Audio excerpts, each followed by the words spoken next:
جماعت اہل حدیث کے مایہ ناز خطیب، مذہبی اسکالر، محترم و مکرم پروفیسر ڈاکٹر عبدالرزاق ساجد کے نیو بیانات، خطبات، دروس قرآن و حدیث کی روشنی میں سننے کے لیے ہمارے یوٹیوب چینل کو سبسکرائب کریں، فیس بک پیج کو بھی فالو کریں۔ بارک اللہ فیکم۔ احباب گرامی، جو دوست احباب شروع سے آتے ہیں، موضوع، اس کا مدعا، اس کے عناوین کے حصے الحمدللہ کھل جاتے ہیں۔ جو ساتھی لیٹ آتے ہیں تو پوری گفتگو کا خلاصہ یہ تھا کہ سابقہ کتابوں میں بشارت یہ کسی نبی کے لیے، نبوت کے لیے شرط نہیں ہے، بلکہ یہ خود ساختہ قاعدہ ہے۔ پیغمبر کے لیے، نبوت کے لیے معجزے، دلائل اور بینات ہی کافی ہوتے ہیں جو اللہ نے دے کے بھیجے ہوتے ہیں۔ باقی رہ گیا کہ اگر آپ نے یہ اصول، قاعدہ اور ضابطہ بتایا ہے تو تمہارے کئی سارے انبیاء خود اس میں نہیں آتے، اور جو عہد نامہ قدیم اور عہد نامہ جدید دونوں کے مجموعے کا نام بائبل ہے، اور عیسائیوں کی، یہودیوں کی کتاب مقدس ہے۔ عہد نامہ قدیم کو دونوں مقدس سمجھتے ہیں، عہد نامہ جدید کو صرف عیسائی مانتے ہیں، یہودی نہیں۔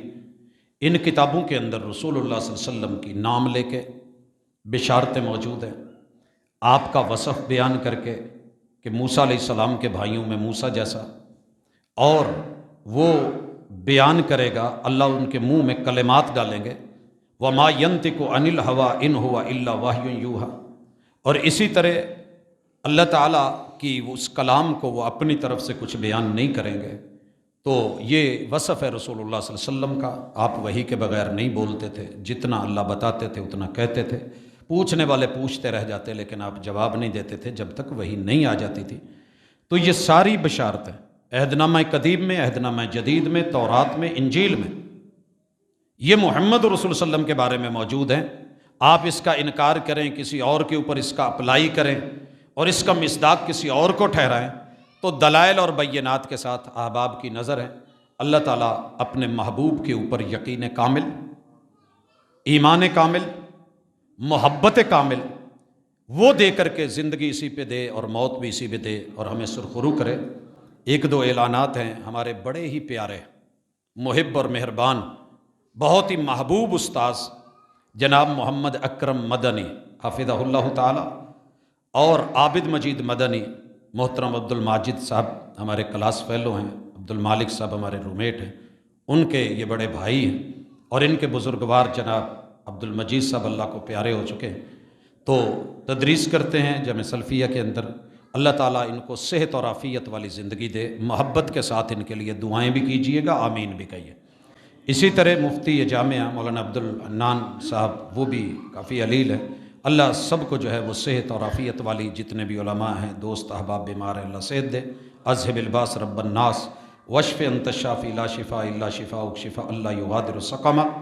ایک دعا کا کہا گیا ہے کہ جو لوگ اس گئے گزرے دور میں دین کے راستے پہ ہیں، اللہ ان کو ثابت قدمی دے اور حوادثات زمانہ کا شکار نہ ہوں۔ تو یہ دعا ہمیشہ آپ کیا کریں اور اللہ سے کہا کریں۔ ہر نماز کی ہر رکعت میں اسی لیے سکھائی گئی ہے، اہدنا الصراط المستقیم، اللہ اپنے رستے پہ رکھنا، کسی اور غلط بندے کے ساتھ، گمراہ کے ساتھ، غیر المغضوب علیہم ولا الضالین، اللہ ان کے ساتھ نہ جوڑنا۔ تو یہ دعا خود بھی، بچوں کو بھی، جوان، مرد، عورتیں، بوڑھے سب کرتے رہا کریں۔ اور یہ دعا کرنا، رب اعنی علی ذکرک و شکرک و حسن عبادتک، اللہ اپنا بندہ بنا کر کے رکھنا اور دشمنوں کے ساتھ ملنے سے بچانا۔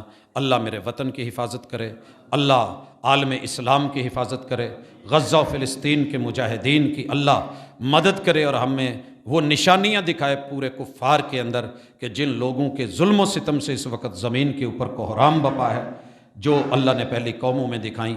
اللہ رب العزت حامی و ناصر ہو۔